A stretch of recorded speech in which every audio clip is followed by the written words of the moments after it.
So yesterday we winded up the discussion on discrete Fourier transform because at one point of time we had to wind it up.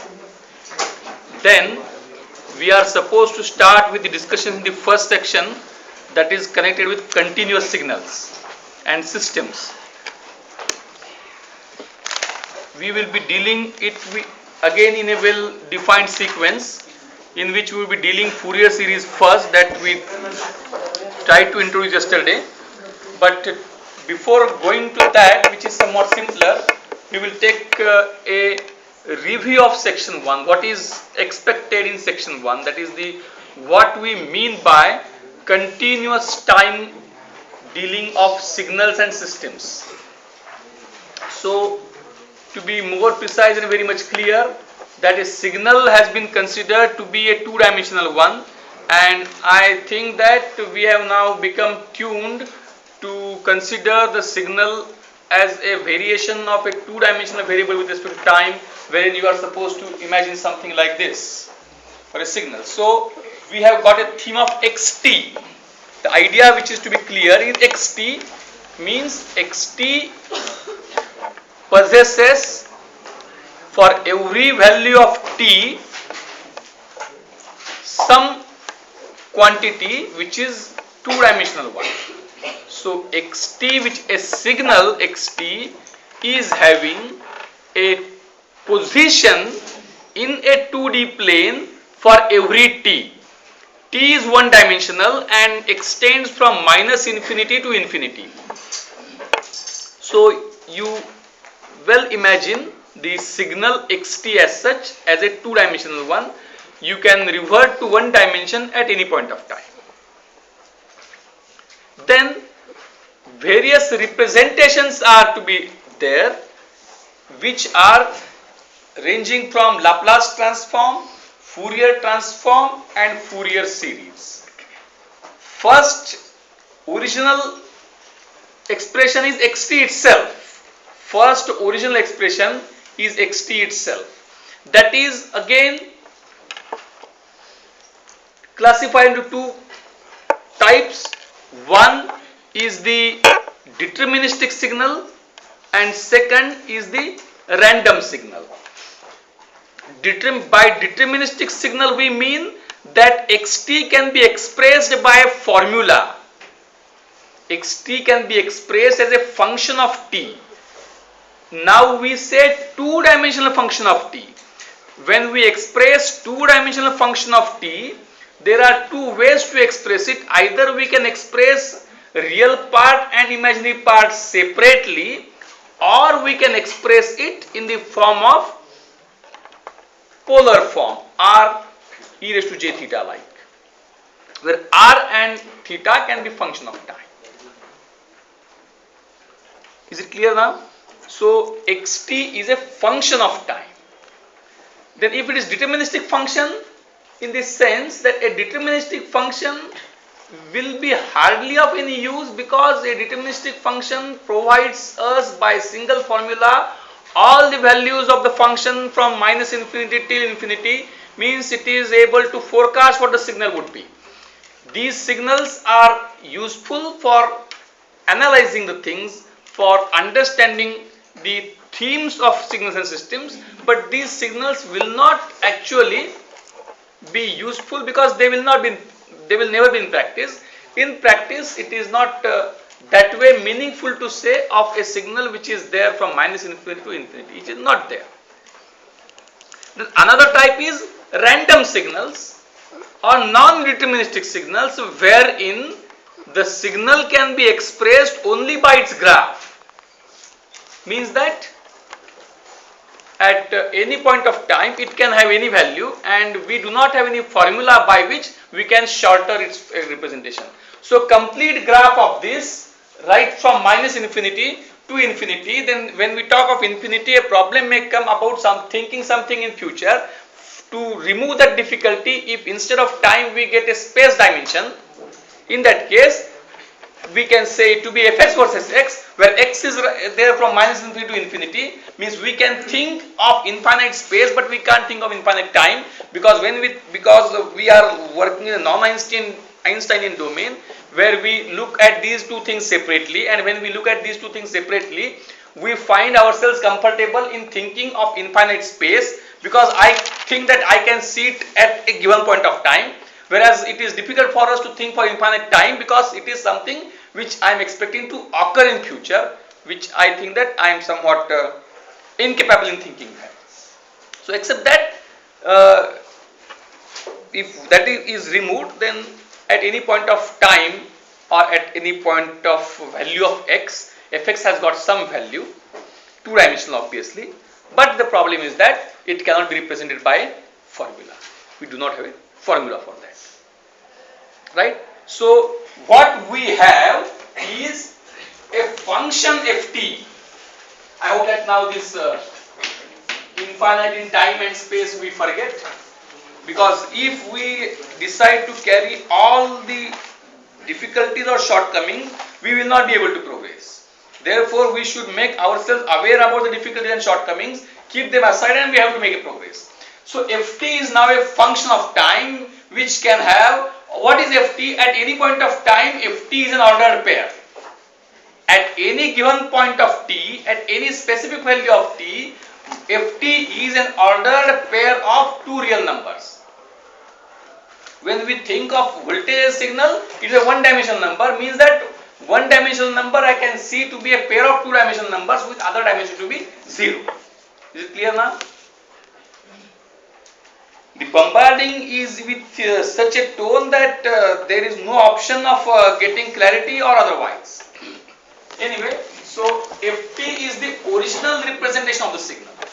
ft is original representation of the signal, and in this subject signals and systems, we try to have alternate form of representation of the same signal. Alternate form of representation of the same signal. And from that point of view, we try to enter into what we say to be a transform domain. The signal ft, an attempt is now, means ft is the original signal, right? That we say to be signal in time domain. ft is the original signal or signal in time domain. This we want to change to a transform domain. So what we want, the function which is of one independent single dimensional variable t is now to be converted in an invertible manner into another function, into a function of another variable which might be single dimensional or two dimensional. I am trying my level best to give you an introduction of the section 1. And once that idea is clear, we will step by step go from Fourier series, then Fourier transform, and then Laplace transform. That can be the proper sequence. But the idea must be very much clear. So, this ft is now to be transformed. Then one may have some kinds of transformations. Let us say that I will have W, or we can say W, let us say PP transform, P equal to 2T, P equal to 2T. What we have means, what is given in the answer sheet, you are able to write down the answer of a question which you even do not know, because you, from that question given to you, you try to extract simple part and claim that you are answering it. So now what is the purpose? The purpose is to transform the signal. Means the function of the original variable is to be converted into function of another variable. Where are you gone?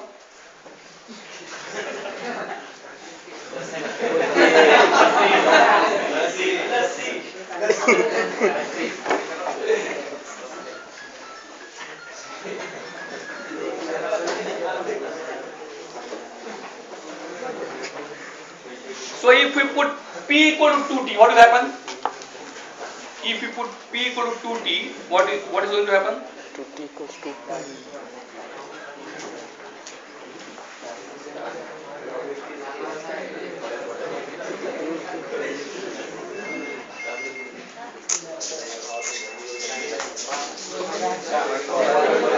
Recording off.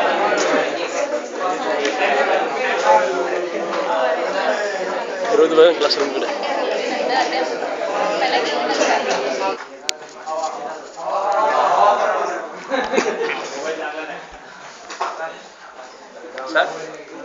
So we put P equal to 2t.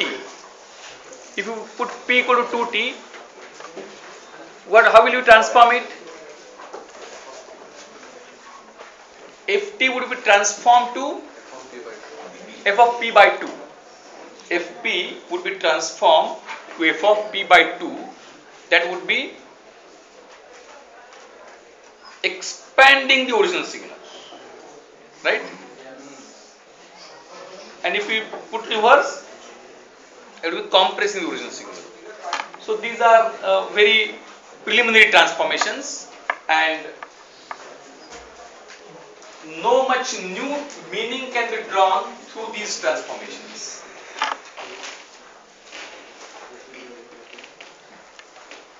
Therefore, we must now attempt to extract some further meaningful transform from the original expression. And now again reinventing the wheel, that business we will not do. In the first semester, we have been exposed to Laplace transform at a preliminary level, wherein we shall focus our attention more on this. So, what do we do? S is a two-dimensional variable. Listen very much carefully. Even though the probability of understanding is less, we should not lose the heart at the beginning itself. So, S is a two-dimensional variable. S is a two-dimensional variable, and e raised to st or e raised to minus st. So S is a two-dimensional variable. T is one-dimensional variable which can have value plus or minus. Then for given S,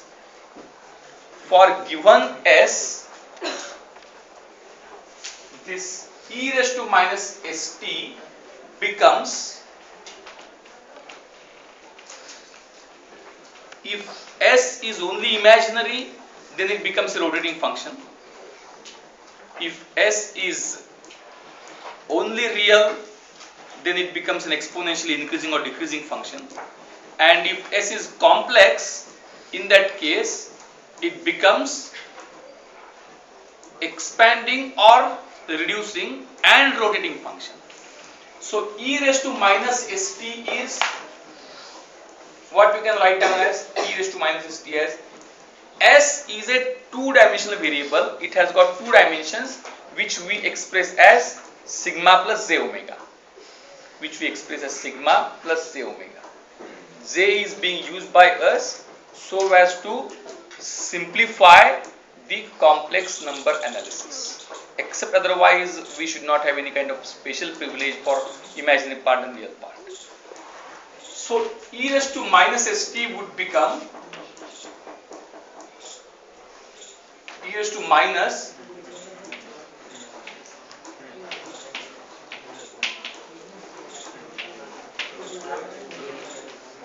e raised to minus sigma plus j omega t, which we can further write as e raised to minus sigma t into e raised to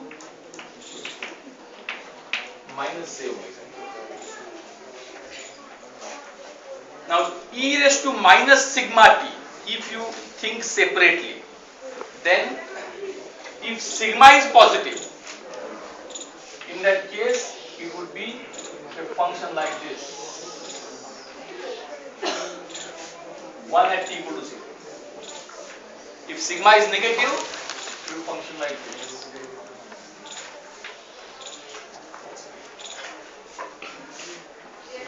And if you look at e raised to minus j omega t separately, if omega is positive, in that case it would be a point having distance 1 from origin, rotating at an angular, now it is not a discrete speed, it's an actual speed, rotating at a speed of omega clockwise. If omega is positive, e raised to minus j omega t would be e raised to minus j omega t would be going like this. And if omega is negative, it would be anti-clockwise. Now, if we think it collectively, in that case, what will happen? It would be a point rotating and expanding, or rotating and contracting. Means at t equal to 0, it will always be at a distance of 1 and on the horizontal axis. Right? If sigma is negative, if sigma is positive and omega is also positive, then it would be a point which will rotate in this manner and reduce in size every time, and it will never reach 0, but at every point of time it will try to become closer to 0 than it was, and the speed with which it is approaching towards 0 will always reduce, so that it will never approach. It will always try to approach and it will never approach towards 0. It is an asymptotical approach and rotate. If that sigma is negative, in that case it will expand and move away from 0. Right? Is it clear now? So this is the function e raised to minus st. So e raised to minus st is a function of t with s as parameter. For given s, we vary t completely. So it's a function of time with s as parameter. Is it clear now? E raised to minus st is a function of time with s as a parameter, and depending upon what the parameter is, the nature of the function changes. Now, for what reason Laplace thought to have some kind of transformation?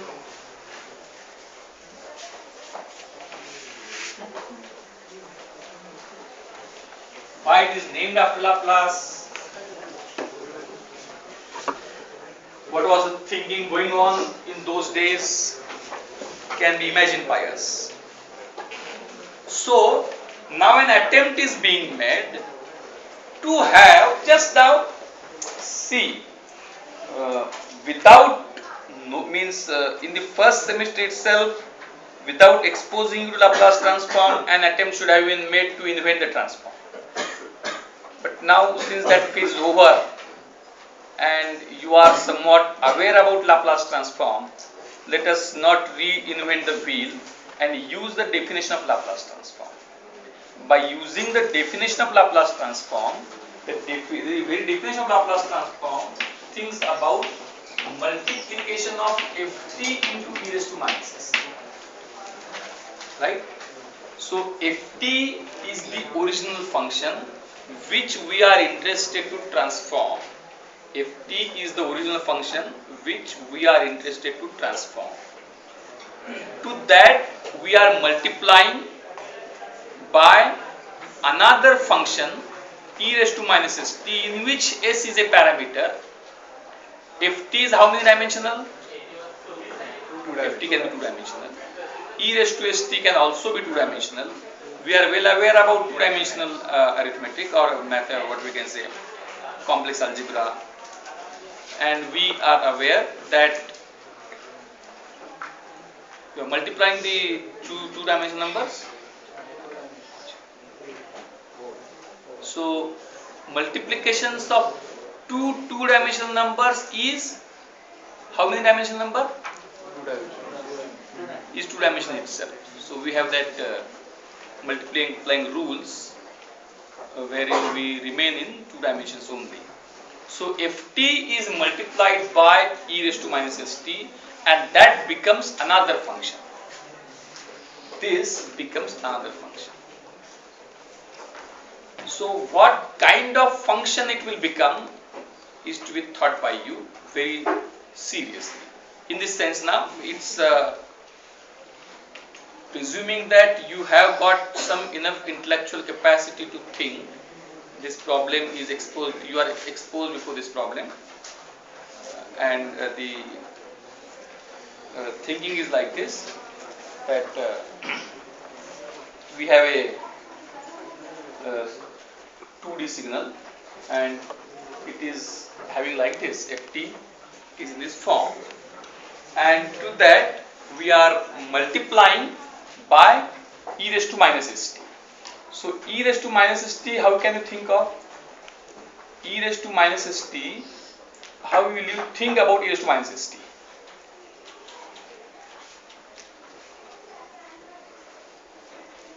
Do you have a systematic way? E raised to minus st is to be thought of now. T is in this manner on this axis, and e raised to minus st is to be thought of. So how will you think of this? Just try to stretch your imagination and come up with the answer.